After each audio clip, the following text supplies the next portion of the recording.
Hello everyone, this is Sneha Tiwari और आप मेरे यूट्यूब चैनल एक आवाज स्नेहा देख रहे हैं।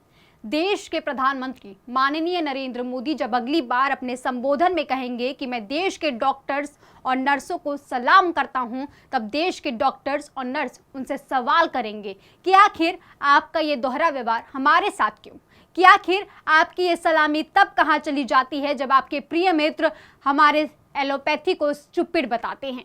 आखिर आपकी सलामी तब कहाँ चली जाती है जब आपके प्रिय मित्र बाबा रामदेव हमारे डॉक्टर्स को अनाप शनाप बोलते हैं। आखिर आपकी सलामी तब कहाँ चली जाती है जब स्टेज पे खड़े होकर सरेआम वो डॉक्टर्स का अपमान करते हैं।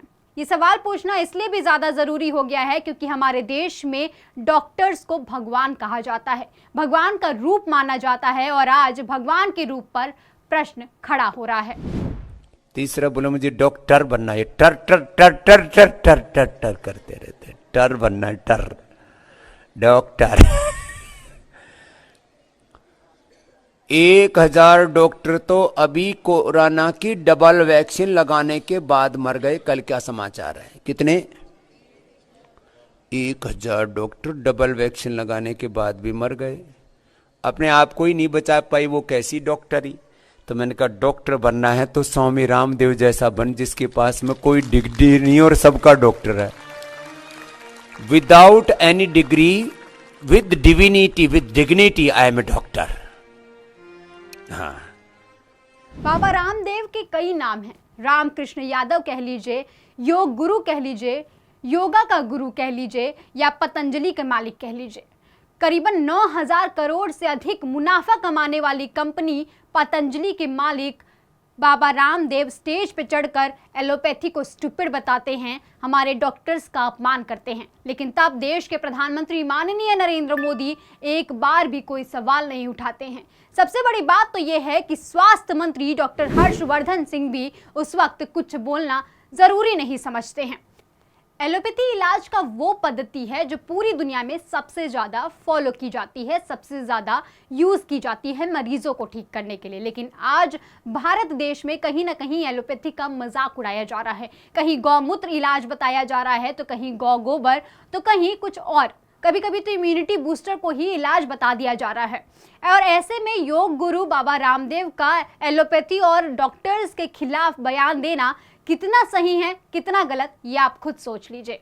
एलोपैथी इलाज की वो पद्धति है जो पूरे दुनिया में सबसे ज़्यादा इस्तेमाल की जाती है, जो पूरे दुनिया में सबसे ज़्यादा फॉलो की जाती है। लेकिन आज भारत देश में ऐसे बहुत सारे लोग हैं जो गौमूत्र, गोबर, आयुर्वेदिक बूस्टर और तमाम ऐसी जड़ी बूटियों को लाकर एलोपैथी को चैलेंज करना चाहते हैं। मैं ये नहीं कहती कि आयुर्वेदिक नुकसानदायक है, बिल्कुल आयुर्वेदिक सबसे अच्छा इलाज है, लेकिन कहीं ना कहीं एलोपैथी के अपने अलग मायने हैं, उसकी अलग वैल्यू है। लेकिन किसी भी चीज़ का अपमान नहीं करना चाहिए। और फिर बाबा कहते हैं कि अरेस्ट तो उनका बाप भी नहीं कर सकता। खैर अरेस्ट तो किसी वो जो है उनका बाप भी कोई नहीं कर सकता स्वामी रामदेव को।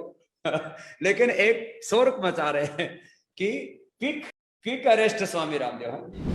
अब ये सवाल ये भी उठता है कि किनका बाप और किस लिए और क्यों आपको अरेस्ट नहीं किया जा सकता? क्योंकि आप प्रधानमंत्री नरेंद्र मोदी के मित्र हैं, क्योंकि आपके भाजपा में बड़े बड़े लिंक हैं, क्योंकि आप स्वास्थ्य मंत्री और परिवहन मंत्री के साथ अपनी फोटो खिंचाते हैं या प्रधानमंत्री नरेंद्र मोदी को गले लगाते हैं, इसलिए आपको अरेस्ट नहीं किया जा सकता। और जो आपने अपमान किया है उसका क्या?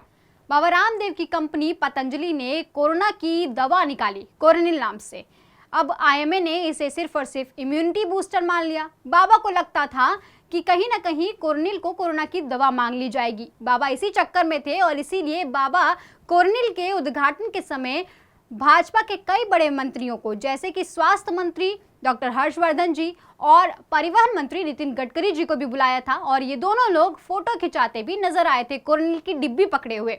अब बाबा को लगा था कि जब स्वास्थ्य मंत्री हमारे बगल में बैठे हैं तो दुनिया को क्या है, दुनिया भी मान ही लेगी कि कोरोनिल कोरोना की दवा है। लेकिन आईएमए ने साफ इनकार कर दिया। आईएमए ने कहा कि सक्सेस रेट दिखाओ, कितना ट्रायल हुआ है ये दिखाओ, और भी तमाम ऐसे प्रश्न पूछे।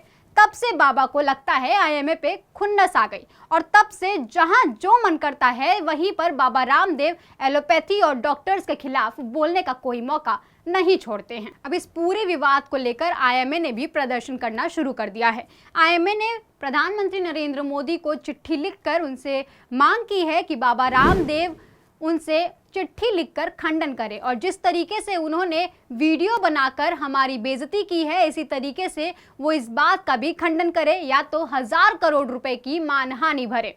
इसके साथ ही उन्होंने ये भी बोला है कि अगर वो ऐसा नहीं करते हैं तो उनके खिलाफ देशद्रोह में मामले चलाए जाएं।